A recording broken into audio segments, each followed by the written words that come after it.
Welcome to the second episode of Family Business Micro Calibration. Today's episode I have with me Sherea Greason, Darnell. Cynthia Small. Angelic Boyer. And as you know, if we family, we got a large family. And with me, I have some of my favorite cousins. These people are very dependable. They are there when I call, and if they call me, I'm coming. And to be honest with you, there's one person here I'm kind of scared of. Should be. and it's Oh, you know I'm ready. oh yeah, I know it. Okay. The funny thing is, out of everybody here, you were the one that I met later in life. And I was working down at City Council, and you were the Commanding officer of the Grants and Contracts for the police department. And every time she came into the city, the committee of the whole room, I would get this crazy feeling. And one day when I was at my dad's house and he was showing me family reunion pictures, and I was like, wait, I know her. And he was like, yeah, that's your cousin. And then I came up to you. You remember how that conversation? Because you kept staring at me. I'm like, what's wrong with the brother? But go ahead, yeah. So I seen you in the hall and I said, hey, you was just in a family reunion in Alabama, weren't you? And yes, I was. And I never knew you, but then when your mom came down for council, I think you were getting an award. When I was retiring. Yeah, and she immediately knew who I was. She was like, hey, this little Tony. So that was, blew us away. Not only that, your daughter was working down there. And I think she was working there for a couple years, and I didn't even know it. Exactly. She worked for Brenda Jones. Yeah. Right, during that time. Mm-hmm. And to my right, it's one of my other favorite cousins. This is Angelic Boyer. Tell us about yourself, Angie. So I now work for the city of Detroit. I am the HR manager for Employee Engagement, Diversity, Equity, and Inclusion Initiatives. All right. So I'm actually Pete's second cousin. His mother is my first cousin. So his grandmother and my father were brother and sister. Yeah, so, like your son say, cousin's cousin is cousin. There's so many of us that I don't even. I've had first cousins, as a matter of fact. I think me and you talked about this. If not you, me and Shirley, like Aunt Susie when her son died. I didn't even know Aunt Susie had a son. Right. I didn't even know. And this is my cousin Duane, who one of the very first moments I can remember my dad being extremely proud. It was because of this brother, because he was a Marine. Tell us about yourself, Duane. Currently assistant superintendent at a major retail mall in the city. Excuse me, I don't mean to cut you off, but how come we don't know that and we haven't been shopping? We got to talk. What? You hear me? Former Marine, entrepreneur, I do my thing. What is just because everybody don't necessarily have to go to college, but what are some of the things that you learned in the Marines? Mechanical engineer is my specialty. So I was a mechanic for heavy equipment, and I transferred that to, civilian life. But before that, my father was a mechanic, and he taught me already. So it just made life that much easier. And because I'm mechanically inclined, I also do home repairs, and I build stuff. As I remember, you were a scholar. Why did you choose the Marines? At the time, school was not a challenge, and I wanted a challenge. Would you suggest it for people who are misguided or don't have discipline? It depends. It depends if they're going to accept the discipline. Because even if you're in the Marines, that doesn't mean you're going to accept the discipline. We had people that got kicked out because they didn't want to do what they were told to do. So it's not necessarily up to where you are, but your mindset. Wow, I didn't know you can get kicked out for that. Quick, fast, and in a hurry. And the other cousin to my right is my only first cousin, and you are? I am Sherea. I have worked in healthcare for over 18 years of healthcare management. I've recently switched over to retail management, so I'm really excited about that, learning something new. I went to undergrad at Wilmington University for a bachelor's in business administration. So I'm just really looking to do something different. That's why I switched to get all facets of like management and per se. And healthcare is so ever changing, and I just wanted to do something different. So I recently switched over to management and actually working at Starbucks. And one thing I've heard, just about everybody here is on an entrepreneur journey. My cousin over there, tell us about what it is that you do. since leaving the Detroit Police Department, since retiring? I'm a sole practitioner, and I specialize in probate, which is that is most people may not know is estate planning, guardianships, conservatorships, things of that nature. And I've been practicing law in about 22 years. So, what is the importance of what was it we was just talking about? Wills or what? Trust. It's important that you do your estate planning, period. A lot of us, and I'm going to say us, African Americans, we don't take the necessary time to ensure that once we leave here that everything is taken care of. You can pretty much avoid probate completely if you take care of your estate prior to. I wouldn't do a lot of power of attorneys now because a lot of financial institutions, I'm not going to even accept them because of the large amount of exploitation of our elders. So, but I would do my will, I would do my POA, because that POA lets the courts know what your intent was before you became incapacitated. So the courts will look at the intent for that POA, whether it's medical or financial, because you have to know there's two. The medical is only for the person in the placement. The POA is for the financial or the assets. So you have to always say there's two total different things, okay? So if you get a POA for medical, you still can't handle that person's finances, okay? But you want to make sure that you have three things. You want to have your will, power of attorneys. The financial institutions will not accept those. If they do, it's very seldom because of like I said, the large amount of financial exploitation of our elders. But again, you want to have your will, your power of attorney for both medical and financial. But also you want to take into consideration if you own real property. And when I say real property, homes, vacation, property, things of that nature, you want to do a ladybird deed. And a ladybird deed is a deed would allow you to transfer that property at the time of your death. However, during the course of your living, you can do whatever you want with your property. You can mortgage it, you can do anything. But the ladybird deed prevents you from having to probate the property, and all that person would have to do is file your death certificate, and the property goes to your name. So so there's a number of things that can be looked into. So hold on. So just you sparked a question. So if I pass and I don't have that, what's next? But the ladybird deed? Any of it? Any of that, it goes through probate. Period. It goes through probate.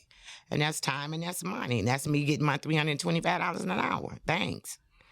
But you want to avoid that. But what I really want us as African Americans to really take into consideration when a marriage has a dissolution and then those people remarry and they have children that's not of that marriage, take care of your children, because if you die and that spouse is living, your assets is going to that spouse if you do not have a will. And in Michigan, that spouse is entitled to the first $150,000 of the estate. And then at that time, the children that's not children of the married and the living spouse split the balance of the estate. And that can be avoided. You have children who have been so many times coming to court saying, my daddy said I could have this. My mama left this for me. But if it's not in writing, then you don't get it. And that reminds me, there was an incident where I know someone was trying to use a video will. As I understood it, we were told that that was insubmissible. And who told you that? Attorney. What attorney was that? I don't remember. Don't put his name out. But I don't know how much weight it's going to give you. You know what I mean? But if a person is going to a dying declaration and they put their video on, I would hurry up and try to prescribe that to a writing. Understand what I'm saying about? Because it may or may not. It's not definite. But it's still a person saying what they wanted to happen with their asset at the time of their death. So it depends. I don't see a judge burn you from using it. Now, how much weight it's going to give to you? I don't know. I can't tell you that either. I should have contacted you. You should have. Angelic, if they did they even submit it to the court? We'll talk about it later. But no, we didn't, because I was commissioned to do the video, and then I did the background and I contacted some attorneys and they told me that it wouldn't. I don't know. I don't know. I don't know if the courts would totally deny the fact that a person chose a video, but in Michigan it has specific ways that a will can be probated and how a will has to be executed. And that's why I'm saying if that person does do a video, maybe that was just to support what they were saying, just in case somebody tried to say that there was that there was some fraud or something in the actual will. You know what I mean? But if you do the video, I would recommend that you put it to the writing, because there's statutorily there is a law on how wills are to be made, and a will is supposed to be made in a writing. So maybe they use that as the legal significance and not allowing it to be admitted. Excellent. We'll dive more into that in maybe another show, because I think that's something that we really need to get. And that's hold when of. you're gonna pay me. Hey, everybody's got a profession, and you need to be paid for it. I'm all for it. So, Angelique, you recently got into real estate investing, or I did. Can you tell me how that's going? It's going okay. It's pretty good. There was a lot of hard work involved to getting the house up to code and things of that nature, but it's going very well. I'm hoping to buy another property by the end of this year. Okay. May I ask the question? Sure. So you purchased a property and you did all the maintenance and the repairs yourself? I did a lot of it myself, but I did have contractors who did the work. Well, I know for to me. get it up to code. So Yeah. you just actually bought the property just to flip it? Well, I can't flip it because I bought it through the Detroit Land Bank, and you have Okay. to own it for 3 years before you could sell it. Okay. But I have done all the repairs on the outside and inside. So it's got a new furnace, hot water tank, electrical, plumbing, windows, doors, siding. So the house looks 1,000% better. But I can't sell it for 3 years because I bought it through the land bank. Can you rent it though? I can rent it. Okay. That's good investment. And that was a great segue, because if you remember, and I think you remember, I'm not sure if you do, but for some years I've been talking about family getting together and purchasing homes and things of that nature.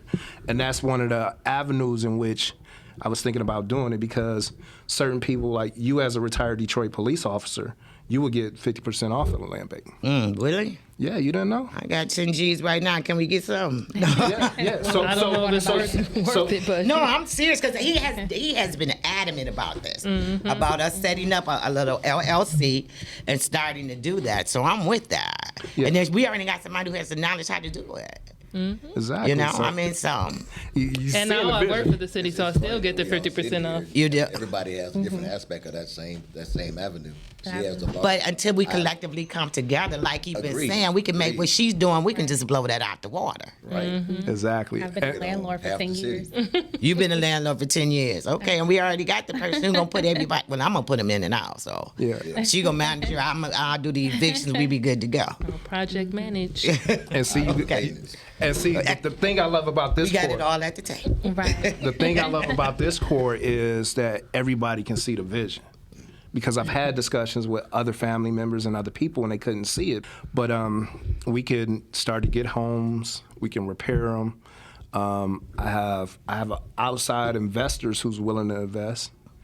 And just like they said in the last podcast, it's 13, but even just with us, it's 2, 4, 5 of us. Starting with the 5. You know, with 5 of us, it'd be difficult for an issue that one of us couldn't solve. Resolve, yes. And then once we start to do it, everybody else will catch on. They can come on in. And then catch on. And then not just real estate, I'm thinking franchises. Well, you know, I got one business that I can't, it's about to come to fruition right now. Oh, yeah, we So talked if we about can do this right here, but you know I got to throw that one out first. That one got to come. Yeah, we got it. Yeah, that one got that one to under come. We can't tell you all yet, but it's coming.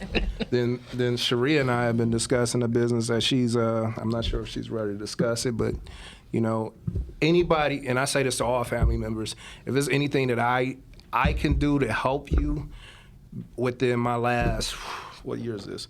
My last 10 years of doing businesses, I've learned on my own websites, SEO, which I'm not perfected, however, I do know how to do it.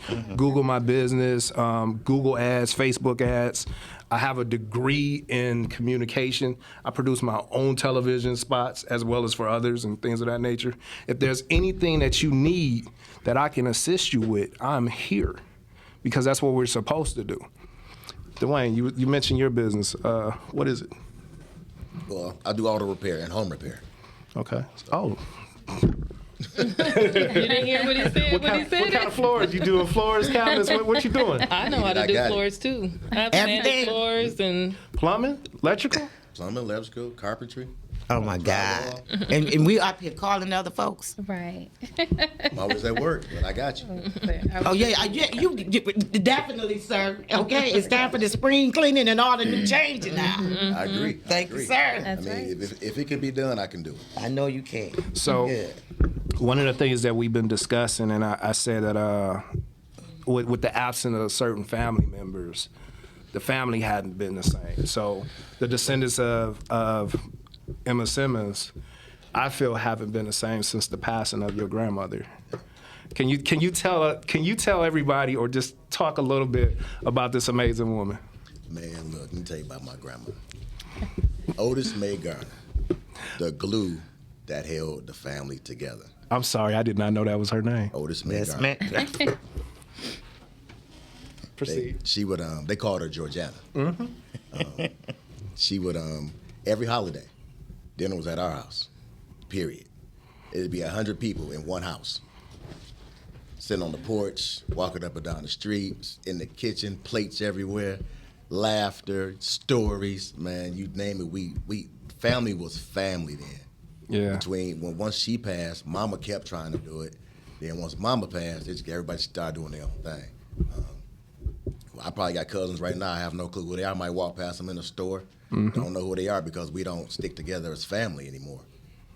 It's like I'm gonna say the last 2 generations. I have no clue who they are. Mm-hmm. We've had cousins that had kids and their kids had kids. I wouldn't know them if I saw them. But my grandmother kept a scrapbook from the beginning to the end. She was our You still have historian. it? I have no idea where it is. She knew everybody. She could tell you a story about anybody in the family. We went to Battle Creek. I met cousins I never knew. We went to Alabama. I met cousins I never knew. And come to find out, some cousins I was going to school with, they were at the reunion. I never knew they were my cousins. Mm-hmm. So, but at the same time, now the glue has loosened and pieces starting to fall off. Yeah. And it's a shame because my grandma made sure. She made sure of that. If it wasn't any other holiday, this holiday coming up, Easter, everybody was at my grandma's house. And what's his name? Fly Guy Don't Touch Me. Don't touch me, I'm too cool. Oh man, But just adding to that, Georgiana was our historian. She had everybody's history. She started our actual history book. And I'm sad that you don't know where that book at. Because that started where she did the most research before Uncle Awen took it over. Right. But she started our history for the family reunion. That's sad that book not there, because she got pictures of everything. Once she passed, once you know how we are as people, Yes. you don't know where nothing went. And just as the transition of someone on my dad's side, the transition on my mom's side, the glue, which was Grandpa to us, Charles Archie Highgate Sr. Archie Highgate. Uncle Archie. Tell us about. I'll let you, and then I'll let you talk about my grandpa. Grandpa was everything. He was everything to everybody. He held everybody together. And it's so similar to the story that he just told. He was the glue that held everybody together. He was the grandpa that came and got all the grandkids every weekend religiously and took us to Canada to show us where we were from, because that was so important for him, for us to know where we came from. And to keep instilling that into us and to be around us and to teach us how to be young women and how to conduct ourselves as young women and conduct my boy cousins as young men. Yeah. And he was always there no matter what. Even during Bible study, he may not have sat there every Wednesday. He was on them stairs watching everything that we did. And every holiday, Grandpa was there. Every Christmas, religiously, he was Santa Claus. He was Santa You Claus. knew he was Santa Claus, and he was there, and he had all the grandkids on his lap. And when he passed away, that all stopped. I tried to do it one year, and You I did. felt You tried to felt do it. uncomfortable You tried because to I do it knew I once. couldn't be grandpa, you know. But it's sad because, like, I have a 9-year-old and my son has never experienced that. He has never experienced that. We don't even have Christmas parties anymore. You know, our Christmas party is just me and my sisters. It's not everybody like it was. And like you said, our kids don't know each other like they should. Kids will go to school together and they don't even know they have cousins in the same school. That's really sad because everybody has branched off and done their own thing. So that's where we're at, trying to get back to that place. I have a couple of first cousins now that we have tried to really reconnect with and start those parties back again so that our kids can know each other, because it's nothing like that family bond, and our children need to know who each other are. They need to be able to grow up together and to have each other's back, because it's nothing like family, right? Nothing like family. Like you said, I can pick up the phone and call you and you're going to be there. I have maybe less than a handful of friends that I could do that for. But I used to have cousins that I could do that for. But as we've gotten older, everybody has their own life now. You think life got in the way? Absolutely. That and the passing of Grandpa. You know, he was the one that really instilled that family value. Made sure it happened. Right. So we all pretty much lost that person, is make sure it happens person. You know what I mean? So I tried to keep up with the family, making the family reunion again. Maybe about 10 years ago, I started trying to have the family reunions on the 4th of July because our family would always get together and go to Colchester, Canada for the 4th of July. I mean, it was all of us, and there was a lot of folk up there. Yeah. And so I would try to keep trying to do it again, and it just seemed like less and less people were showing up. And then that's when we started doing, Pete and I have been talking about the and then COVID happened and we started the graduation family And you know, reunion. some of our kids have never even been to Canada. And that's where they're from. That's their heritage, you know, and they don't even know that. That's the interesting part about how things have shifted so much. Yeah, but then 9/11 happened too, so that kind of stopped us from going to Canada. But because my mother was Canadian, so I still go. I need to go next weekend to go visit my aunt who's about to turn 95. So and see, yes, one of the things is it's, and I hate to say this because for sometimes I neglect a lot of that things is our fault. Absolutely. Because we haven't reached out. You know, I've been lately reaching out to Duane and you, and that's my homie. But you know, just reaching out, trying to do it, and that was one of the things. And I'm not gonna lie, you guys may think I'm crazy, but I really feel like the ancestors are making me do the things that I'm doing. No, nobody's. There's always a reason behind something, and there's and it's my thing that you had to be the one that was designated to do it. Okay, go ahead. You know what I mean? You get where I'm coming from? Yeah. I mean, because we've been going on with family unions for years. Years. It started off with everybody there. The only thing everybody's going to do is this picnic when we have it in Detroit. That's where we know everybody coming. Right. But our travels, our different other events that we hold, why you think they just stopped doing them? You know what I mean? It's just stopped because there was no, like she said, no participation. Everybody will be there from Alabama because the majority of our family is in Alabama. Everybody would be at that picnic when we had that picnic. But when it comes to other things, I don't know, you know, what the sentiment is across the, you know, board with everybody. I mean, it was just you. I mean, it's just you. Who would have thought of doing a graduation for family? Speaking of, we're going to do it again this year, and it's going to be on Juneteenth. What better day than the descendants of the formerly enslaved Exactly. to celebrate academics? You hear It's me? going to go down from pre-K. Last year we were going to have 3 doctors. People graduating with doctor's degree, but we got rained out with the flood. This year again, if anybody wants graduate pictures, I'm doing them. Contact me. Only thing that we ask is you come out, you bring your scholars, you bring, sides? You bring sides. Dwayne, I'll let him be the grill master again. Okay. You let me. I'll let him because, you know. Say you was inducted. Let me tell you a story about the grill. He started doing the grill. I showed up. I hadn't even, because we showed up early to set up. He started cooking. he said, "Hey, can you take over for me for a minute so I can go change clothes?" That was it. That was it. I never even got a chance to change clothes. You know that was Exactly it. what happened. He sucked you in right there, That's not Duane. what happened. He show slapped up me for this. upside the head and Yeah. said, "Give me that." You know he did. So I ended up, the clothes I came in to work in, I ended up staying the whole graduation in. And I didn't mind. I had a ball. Don't get me wrong. And I We had appreciate a that. ball. And you are officially the grill master for him on So I out. know what to wear now. Exactly. Be ready. But we still gonna have our grill off though. Oh. we still gonna do I don't that. even know why you want to do that. Here we go We again. still Him and gonna he, do that. he's so He is so competitive. He gets on my competitive. nerves. Hey, but he is I'm so good though. competitive. I'm good Come on, at we what I got- do. we haven't been What at- I we haven't like been at that about- table yet with What I you. like about his competitiveness, It's- it brings us together. Everything, Right. don't it? Like we Don't showed up. He had a space. Oh my He had a goodness. what? I He was started one a I couldn't space make. tournament. Oh yeah. Oh, the thing yeah. the thing you chickled out to. This The No. thing you didn't come to. That if my hernia wasn't hurt that Okay. night, you'd have got hit in the head. Look. See, my thing is that I'm here today because I knew you was gonna be mad the second. I couldn't do it to you twice. Okay, so I'm sitting up here doped up, getting through it. All right. Okay, But okay. I have a hernia and I need to get it taken care Yes, of. you Okay. do. So I'm just going through it. It was so competitive. They made T-shirts. So I was They supposed to be did make the there. t-shirts. Make t-shirts. I was out of town that weekend, but yeah. They did make 'Cause I was on t-shirts. his partner. Oh, But I hold on. Oh, Hold on. How did you win? Did you win? Did you beat me or did I beat myself?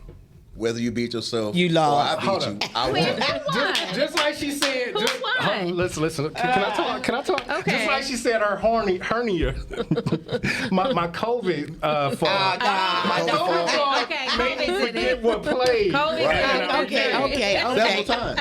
Okay, several times away. Oh my God. Oh my He's going off the Not thing. on the throne no more. You lost the throne. You lost the It throne. doesn't It's have to on. be true. It just has to be funny. That's what he's doing right there. That's what he's doing. Yeah, you lost the That's what throne he's now. doing. Oh, Lordy.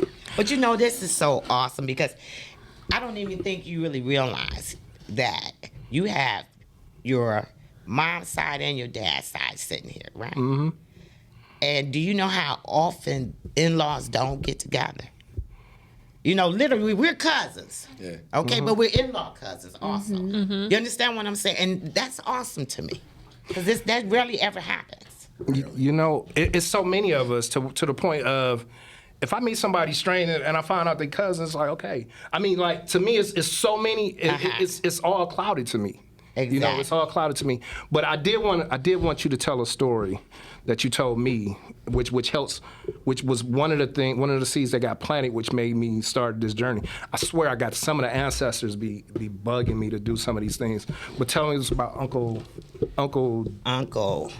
Was it We call him Uncle Junior. Okay. But his name is Willie McCaw. He's my mom's brother. He's the oldest brother of Rebecca McCaw. And my uncle used to own multiple facets of businesses. Gas stations, tow yards. I mean, he was an entrepreneurs. And when each and every one of us graduated from high school, he gave us a car. Every one of his nieces and nephews got a car at graduation. This was the uncle when I don't care, and it's a bunch of us. Mm-hmm. My grandma had alone, I think 11 children, 10 children. And think about all of their children, who my mother had 9 by herself. But every one of his nieces and nephews, you got that $50 bill. I mean, that's how he if it wasn't for Uncle Junior on a lot of things, I don't think a lot of us would have progressed through life without the things he contributed in our lives. Because, I mean, he was the strong example. I mean, he was the example of how to make it, how that you don't have to work for no one, you know, that you can be your own man in your own right. I mean, he had Dairy Queens, gas stations, junkyards, tow yard. I mean, he had it. You know, I can remember going to the Shell gas station, and Uncle Junior said, "You want something?" I said, "No, Mama said we can't have nothing. Go get you what you want." I mean, it was the best to have that type of uncle that I don't care what happened, Uncle Junior had your back. Yeah. Are we like that? Nah. But we can be. Exactly. Absolutely. And so I'm not giving about no cars. I'm telling you No, that no. right now. And I feel that. But there's other things that we can do that can shift our family back towards that. Exactly. And that's what I appreciate and love so much about Pete, is that he has sparked that not just on our family, but his whole family. And I appreciate that so much about him, that he has lit that spark for our family to move back together and to start doing things. Like, I love how he promotes our family businesses on Facebook and all social media, how he supports people, all of his businesses, like doing the photo shoots and stuff for the graduates. Like, I just appreciate that so much. So I try to go above and beyond and meet him where he's at. Exactly. And try to step up to the plate and assist in any way that I possibly can. Exactly. With any of his endeavors. And even with anything that I'm dreaming about doing, I say something to him, I'll meet you at your office. I'm like, that boy too much. It's not that even that you're not even obligated Exactly. to do anything for him. You're inspired. Absolutely. To do stuff. Absolutely. With that being said, I still need you to come. I'm not thinking about you. And I need you to come. I've been trying to get you guys to come. I need to film you guys, so I need that. So. Okay, Yeah. I'm gonna make this And he's doctor's not gonna appointment. let up. I He know is not he's gonna not let going up, to, okay? even on me for I don't know Not how gonna long. let up. I got I this. left Lansing and came straight to his house and shot my pictures a couple Did you? weeks ago. Well, I need him though, because when I'm getting ready to endeavor, that's what I think he's doing it for, though. Mm-hmm. But I need him. No. No? Okay. So I mean, we don't know how long we have here. Yeah. We don't. And if the fruit of my labors, if I'm not here for it, but if it continues afterwards, if we could start galvanizing, coming together, like I said, we started real estate, started franchises, started restaurants, and then think about it. If we could do this, and then our kids, all the kids that's still in high school and stuff, they get a job. Exactly. While they working, Okay, so they learning you know what? And entrepreneurship. I'm cutting you off, Aunt, because we talking about it, right? Oh no, it's going. Let's down. make a commitment right now. Who in and who's not in? I'm in. I'm in. Okay, how much capital we need now? Well, we got to find the property first. So Okay, let's let's go with the research. property first. So we doing the property first? Well, we me. we need to have a better conversation that's not recorded. Okay, all right. Okay, that sounds good. That sounds. But do we have Yeah, a I'm commitment? committed though. I'm committed. I'm down. Okay. Speaking of commitment, I've committed for this year's graduation. It's not going to be big. It's a scholarship presented to each one of my grandparents. What's the cost? Oh, yeah. I have to give a thing for everybody else to donate. One, in my grandfather, Will Simmons, Charles Archie Highgate, Bureen Highgate, and Emma. Emma. You only doing one? You just doing Emma? That's it? All four of my grandparents. So it's one in there. I think Angelique is Right. there. Yeah, so I'm doing one in memory of my parents, both my parents, John and Okay. Irene Boyer. I'm doing a scholarship for anyone that's a descendant of them. So Are you all putting in any academic requirements or anything with that, or we just going strictly because of blood relationships? So here's my thought process on this. So I was not the smartest kid growing up at all. And out of how many of us are there? I think between my grandparents, not on my mom's side. I mean, not on my dad's side, but between my grandparents on my mom's side, I think it's over 80 of us. Over 80, yeah. And I'm the only male descendant to graduate college. And I am not the smartest. I graduated high school with a 2.1 or a 2.2. But you were determined. So if academic is a requirement, it would eliminated people like me. And not only that, it's so many males when they go to college. 1 out of 4 black men graduate. So it's not more so about your academic at that moment. When I'm not saying grade point average or anything. Oh. I'm saying they're committed to a school or something. Oh, yeah. I'm sorry. Yeah, I'm sorry. I mean, I'm not just giving you this and you not going to school. No. So they have to go to a university, Okay. Community college, trade school, Okay. and Any higher or education. seminary. Okay. So because both of my grandmothers founded churches, by the way, just like their great grandfather founded a church. Heaven's Gate. Yeah, Heaven's Gate, Holy Heaven's City, Gates. New Jerusalem. I don't. First Missionary Baptist Church of Hayville. And then my grandfather was in skilled trades.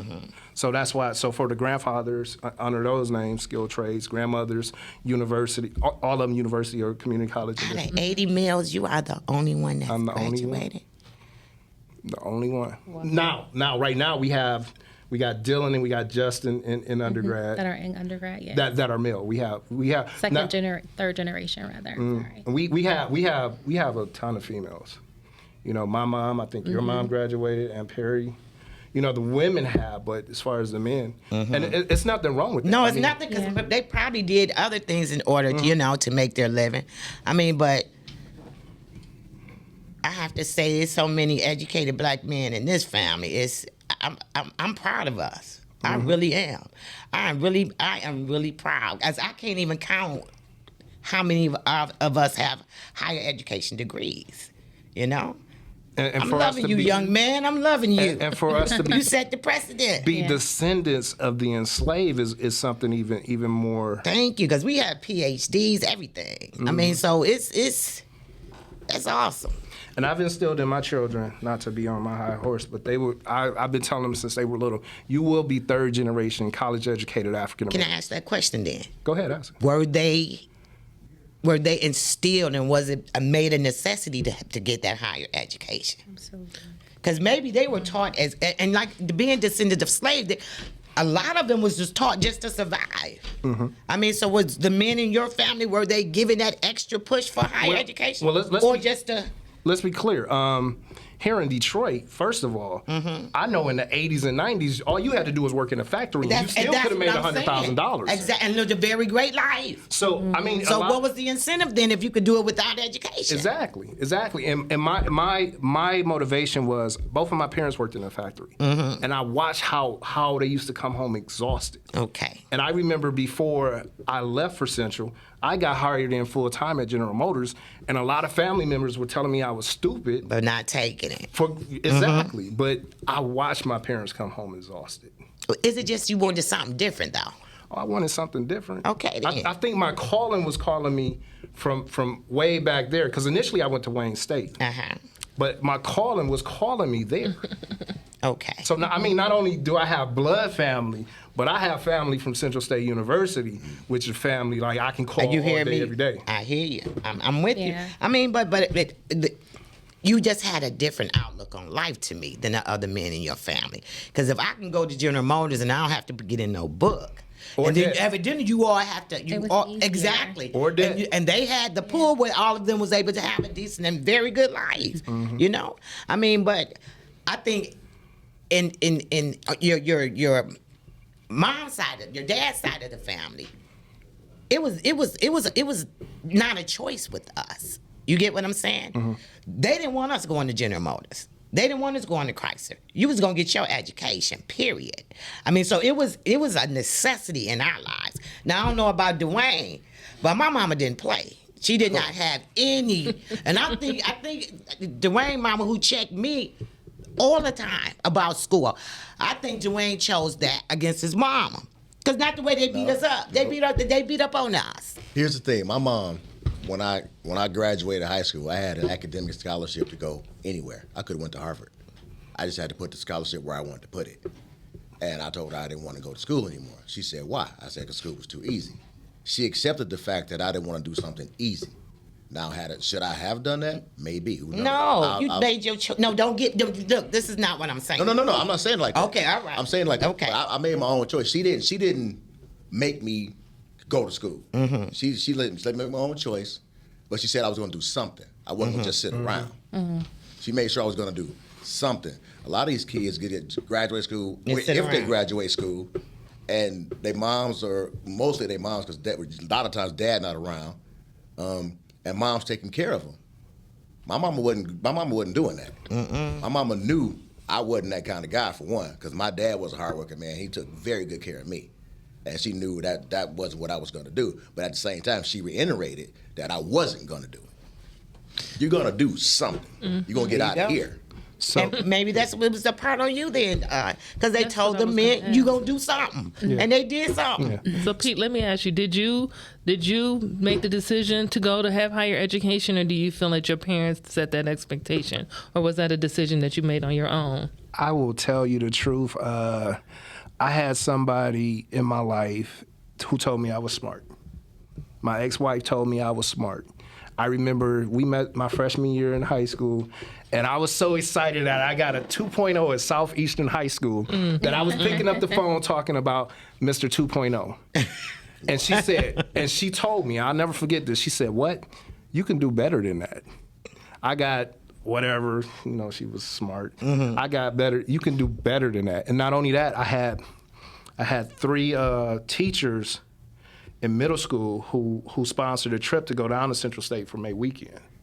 And you ever been somewhere to where you just been so in awe that you had to go? I'm getting there. That you had to go? I'm getting there. I'm going. So first I went to Wayne State University because I didn't want to leave my ex-girlfriend, my ex-wife.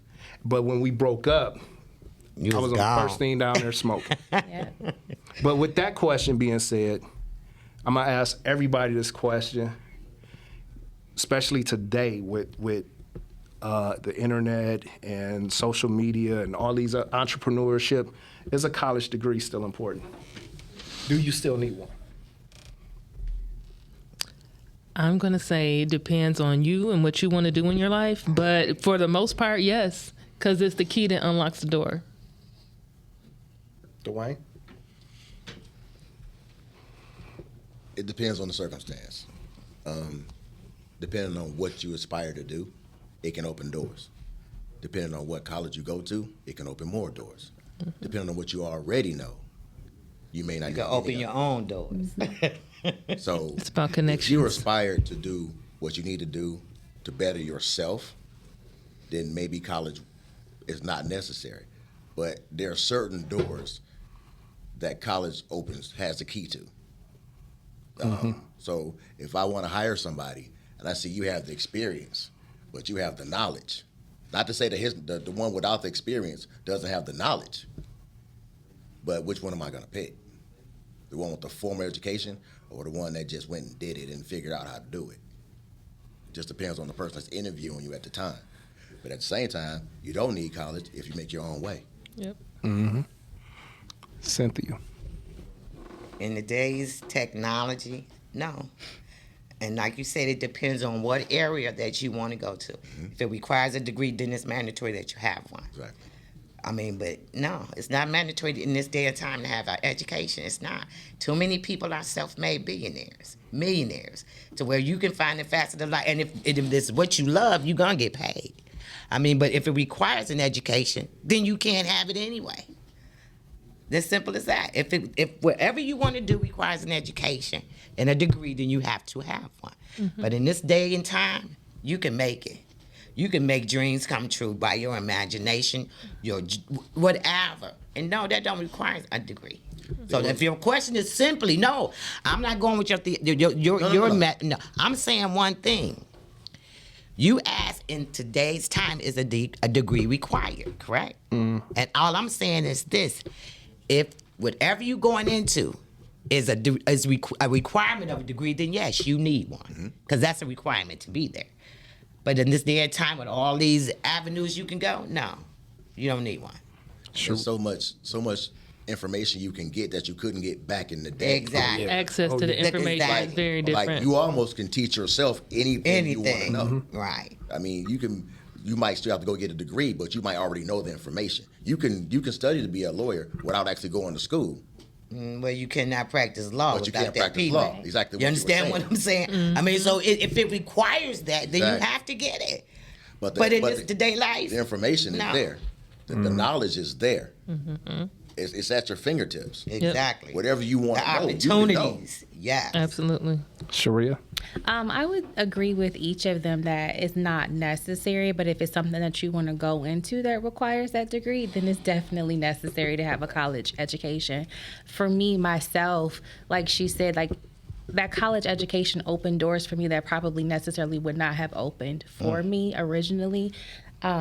I was a CEO at 30. That wouldn't have happened if I wasn't college educated, okay? That only happened, that door opened for me because of my education, not just because, and I learned a lot. So for me, in my field, I learned a lot in my college education that I applied to work every single day, and it has helped me be successful. And it was a lot that if I didn't have that education, I wouldn't have known. And so it goes both ways. Like she said, there's things that you can do that does not require it. And if you really strategically study the billionaires that's out there, the majority of them do not have a college education. But they're entrepreneurs. They started businesses and things like that to become who they are today. I was so amazed myself to find out that the company that I work for, the starter of Starbucks, he doesn't have a college education. I was blown away. He had a dream. And he made that dream come, to fruition. So it's possible to become a billionaire. It's possible to be successful without it. But I will say, for me, my household and my children, you're getting a college education. You're going to step. It's not really an option for me and my household. It is not an option. It's without question. In fact, I was just having this conversation with my eldest nephew. If I have to go to school with you every single day and get another degree, I'm going to school with you every single day because you're getting an education. As a young Black male coming up in today's society, I truly believe that it is so important for them to have that door open for them, because that door will not just open for them. Unless they open the door for themselves. Absolutely. Sometimes your education has to precede you. Yeah. And it's about relationships too. I believe that a lot of times when we are having that experience at that level, you're surrounded by people who are like-minded, and you are able to build relationships that you may not have necessarily been able to build in a different situation. It's all about who you know. It's right? all about who you know. And thank God we have like 1,000 cousins. It's all about You who hear me? you know. Thousands. My son said this one time. We were, my dryer went down and we were at a laundromat, and he was talking to some little boy, and he was like, yeah, I have like 15,000 cousins. And he was like, I'm exaggerating a little bit, but not really. Yeah. And so I always thinking that, and he always said, cousin is cousin. He doesn't care like 4th, 5th, 6th, Or whatever. whatever. Cousin is cousin. Cousins, right, Cousin that's all is it cousin. is. And when you Period. start looking at them like pictures, like my son looks like China's son. Like our kids all resemble, you can see features in other family members and our children. So I love that too. That's it. That's that connection. That's that bloodline. Close. Absolutely. So I think we had a really good conversation. Awesome. Is there anything that we did not discuss that anybody wants to discuss that I hadn't covered? Because I know we've been talking for some time and I may have missed something. I think pretty much, and everybody's contribution, I think this was pretty good. All right. So, Cynthia, how can people get a hold of you if they need some legal services? Call Anthony. That's not what I was My law office is located at 17515 West 9 Mile Road, Suite 380, and my office number is 248-905-3838. It is called the Law Office of Cynthia Williams, and my office is open every day from 9 to 5 o'clock, except some Fridays when as the boss, I just go home. Hey, Okay. anybody else? All right. I'd like to thank you guys for tuning in to the second episode of Family Business Micro Calibration.